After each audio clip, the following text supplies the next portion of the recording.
Hello, I'm Andrew Tyler, and this is Reapit's 7 Tough Questions podcast, where we talk about the questions you should be asking your next CRM supplier to make sure you're comparing apples with apples. I have with me Stuart Morris, Reapit's Chief Customer Officer, to talk about question number 2 of 7. What should you be expecting from your CRM supplier when it comes to migrating your data to their software? Now, Stuart, this is an interesting topic because some CRM suppliers believe that data can't be migrated with full accuracy, whilst others claim it can be done. Where does Reapit stand on this? Yeah, morning, Andrew. Well, I've been in Reapit for 2 years, mainly in the deployment of projects. And I must admit, my observation is this is probably the strongest part of our deployment. It's also the most complex. There's no getting away from that. Data conversion is difficult. But we've got a tried and tested approach. And what has surprised me when I came in, I must admit, is that we have managed to convert 100% of the data that were requested to migrate. And on average, we would deploy anything between 100 and 120 new customers every year. The vast majority of all those customers need data conversions. So the size and breadth of those conversions are extensive. We've migrated from the smallest to the largest estate agents across the UK. That covers a number of CRM systems. I can't think of any that we've not converted from. I'm sure there's one or two. But our success record is very, very good. We're able to convert not just from CRM systems, but also from spreadsheets. So it's not just those key legacy systems that we're migrating from.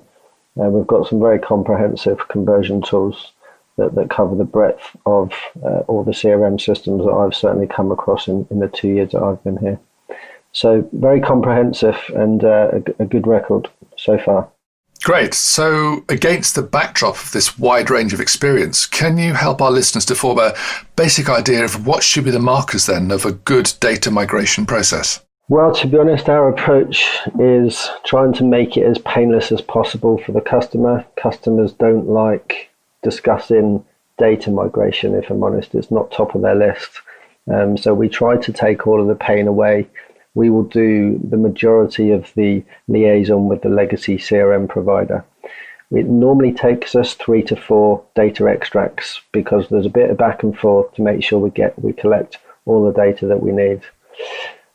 As I mentioned previously, we've got some very comprehensive conversion tools, but every conversion is different. So even though we've done hundreds of conversions from all the systems that you can think of, each individual conversion has its own nuances. So we will first of all, I guess, take the first data cut that will sort of highlight the key discrepancies, such as missing data, which is quite common. So for example, exchange dates. So there's a lot of data integrity checks that are done as part of the initial data extract that we'll take from that CRM system. We'll then present those back to the customer and agree how we remediate. It's normally an 80-20 rule. So the first cut, we're kind of 80% there, but we've got about 20-25% which fall into the exception box, and we've got to sit down with the customer and work through those. And they'll either be data that's missing from the original cut, data that's missing altogether, that have just been blank in the system. So for example, some exchange dates may be missing. So all of that to and fro is done with that customer to say, where do you want to deal with these exceptions? And some of those conversations will involve creating bespoke fields in Reapit for them. Because although there's hundreds of fields in the system, there are occasions where we need to create new ones, depending on what we see. So that's a bit of back and forth. We'll present that in a document to the customer. Customers don't always like seeing documents either, so we try to import the data into a test system, and we'll walk the customer through that test system at the same time we ask them to sign a document. It just makes it easier. If you're seeing the data on a screen in a system, it puts it into context more than reading it off of a document. We'll then do our conversion development. So the customer are hopefully going to say, yeah, happy with it. This is what I want you to do with the exceptions. We'll then go away and create a conversion tool based on those conversations. We'll then do a fresh import for the customer and re-show them where all of the data sits in their new RPS system. I've obviously missed out one or two sort of level of detail in those steps, but essentially that's the sort of high level process that we follow. Very in depth, probably takes on average 6 to 7 weeks. So it's by far the longest lead time in the deployment of a project, but it's also the most important, is the most complex, and probably adds the most value, because at the end of this, not only have we converted all of the customer's data, the most important bit for them is it gives them an opportunity to cleanse their data. And that's often a bit that's missed, but offers an awful lot of value at the end of the deployment.